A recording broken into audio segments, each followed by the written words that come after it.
Hello, Aries, and welcome to Soul Guidance with Adriana. I am a transformative life coach and abundance consultant. I help sensitive souls work on themselves and their business in the most abundant way possible.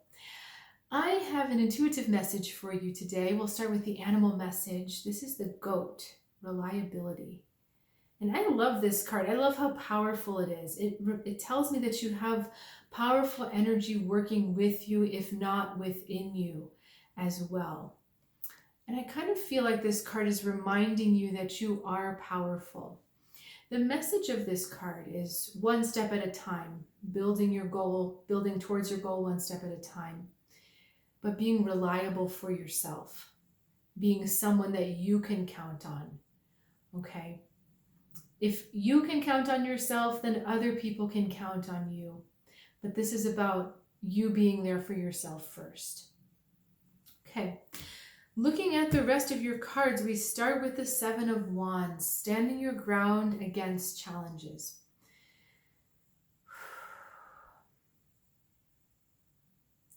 This card is asking you to consider the battles that you are fighting. Some of them are worthy and some of them are not. The only battles really worth fighting, I have to say, are the battles within yourself. Any battle outside of you, the only way it's worth it is if it can help you work out something that you're fighting within yourself. Otherwise, it is just a battle for the sake of a battle. Okay? The foe that we're really battling is ourselves. And when you look at fairy tales or stories, or even, I'll give you the Star Trek example, or Star Wars. I haven't actually seen Star Wars. It's really bad. I shouldn't say that. But, this whole Luke, I am your father. The enemy is really part of him. His father is part of him. He can't escape that connection, right? So the thing he's trying to overcome is darkness within himself. And I like that Star Wars analogy because he looks like he's fighting something outside of himself, but again, he's fighting something within himself. Same for you, Aries. So choose your battles wisely, but choose to look at the battles you're fighting within yourself first. And look at what you're fighting outside of you. Is it going to help you overcome yourself? And if the answer is yes, that is a worthy battle. If not, let someone else fight it. Okay, beneficial energy, Prince of Cups, and other energy, challenging energy, Four of Swords. Your mind is going to tell you that it's a good idea to fight every single battle. I think some of this fight is going to be about your mind, fighting your mind, okay? And a lot of these battles are being fought in your mind. Feeling with the energy that a lot of these battles are mentally created. So if you look at the actual circumstance, there might be some antagonism there, but it's actually your mind that is creating the battleground, okay? There might be a skirmish, but your mind has already set the stage. You need to be sure that you are not manifesting battles in real life through what you're thinking about. Because as we talked about, you are powerful, okay? You are very powerful. And if you think about something long enough, it will become true. It will become a self-fulfilling prophecy. This is why self-work is so important, Aries, and I know you know this, but what you think about does become true. And often what we fear can manifest just because we think about it, just because we worry about it. We're that powerful. Thank goodness it doesn't happen like that. I worry about something and immediately it happens. It does have to accrue over a certain period of time, but we can absolutely sabotage our own manifestations by thinking and worrying and then manifesting that before we manifest our heart's desires. And the reason why I'm saying that, I think, because I wasn't planning to say that. In fact, a little aside, I never plan what I'm saying. They're just sending the words through me. Our Prince of Cups is trying to remind you of your heart. And I find the Prince of Cups to be a paradox because he's a prince who's also a knight. He's dressed for battle, but he's got no shoes on. He's got chainmail, but he's got nothing protecting his foundation, or he's got nothing protecting his feet.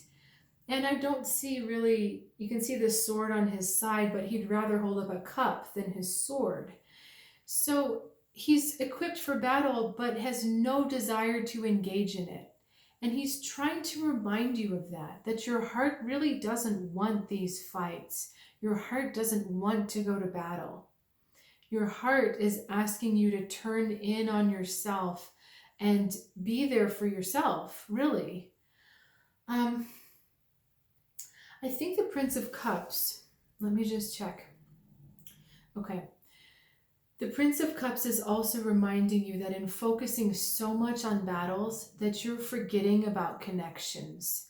You're forgetting about connection with yourself, and you're forgetting to connect with those that really care about you. And speaking about battles and bringing those battles into your personal relationships doesn't help the connection go forward because you're both focused on battles and antagonism and fighting.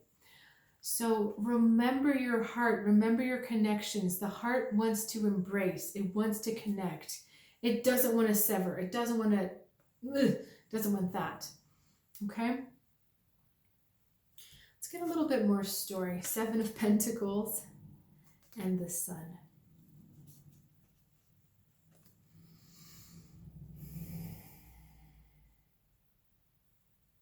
It's really time to creatively move yourself forward through all these battles to a different sense of self.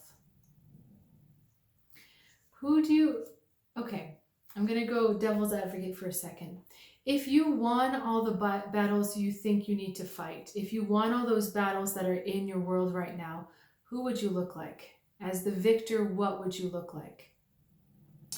And what these cards are inviting you to do is take that victor, that victorious energy, and put it in your identity now, as if you have already won all of these battles. Okay?